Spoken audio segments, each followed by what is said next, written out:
non, sinon, peu importe, hein, mais il me revient de vous expliquer pourquoi nous voterons contre cette délibération qui consiste à acter des nouveaux noms de rues, de chemins dans notre ville. On avait 7 noms à trouver, 2 seulement honorent une femme.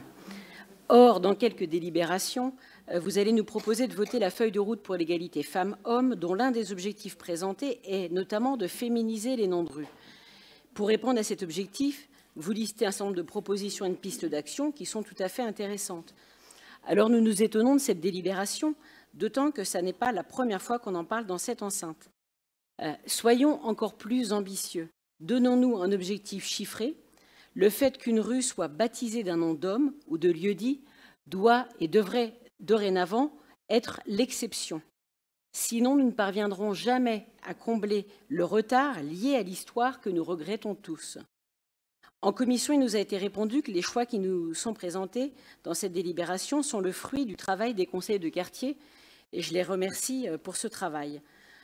Pour autant, ce n'est en aucun cas leur travail qui est remis en cause, mais bien la consigne qui leur a été donnée dès le départ. Car il est bien évident que si l'on avait imposé la règle de trouver des noms de femmes, ils auraient cherché dans cette direction.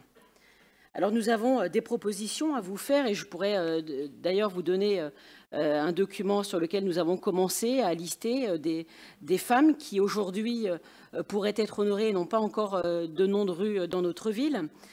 Je voudrais ce soir en citer quelques-unes, mais bien sûr Gisèle Halimi, Simone Jacob, épouse Veil, Toni Morrison, Alice Guy, Maria Callas, et la liste, vous le verrez, est longue.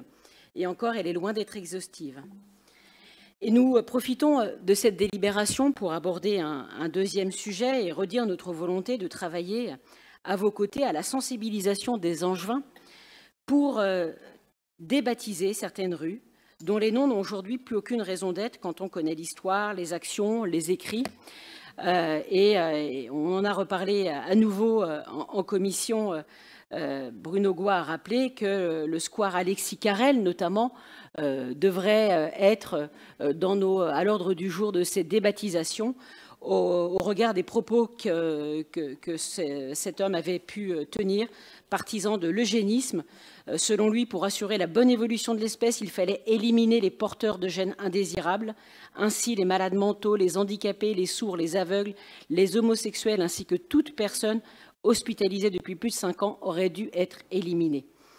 Un établissement euthanasique pourvu de gaz approprié permettrait d'en disposer de façon humaine et économique. Je pense que n'importe quel habitant de la rue accepterait les quelques contraintes liées à une débaptisation de rue en connaissant ces propos. Pour terminer, je voudrais vous faire une dernière proposition qui va dans le sens de l'exception dont je parlais à l'instant. Le dimanche 16 octobre, nous étions quelques-uns rassemblés comme chaque année dans la clairière du parc de la Garenne pour rendre hommage aux 45 fusillés de Belle-Beille, une cérémonie qui est toujours très émouvante et qui met à l'honneur ces hommes, très souvent jeunes, qui se sont battus pour leurs idées et qui ont résisté. Ce fut aussi l'occasion d'évoquer ces enseignants hussards de la République qui jouèrent alors un rôle fondamental.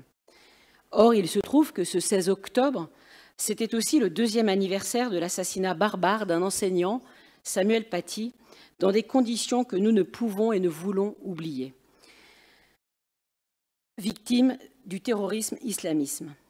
Lors du conseil municipal d'octobre 2020, Christophe Béchu, rendant hommage à Samuel Paty, avait exprimé son souhait qu'Angers prenne toute sa part dans l'hommage rendu. Et c'est pourquoi nous vous proposons ce soir, vous comprenez l'exception à la règle, qu'Angers prenne toute sa part dans l'hommage rendu. En mettant à l'ordre du jour de la prochaine commission la nécessité d'inscrire dans l'histoire de notre ville, sur une plaque de rue, d'un parc ou d'un square, le nom de Samuel Paty, en hommage à son travail, enseignant qui veillait à ouvrir ses élèves à l'esprit critique, et surtout parce qu'il incarne, plus que quiconque aujourd'hui, le nécessaire combat pour la laïcité et la liberté d'expression. Graver à l'encre indélébile son nom dans notre ville, c'est aussi affirmer notre combat qui doit être quotidien pour ces valeurs de laïcité et de liberté d'expression.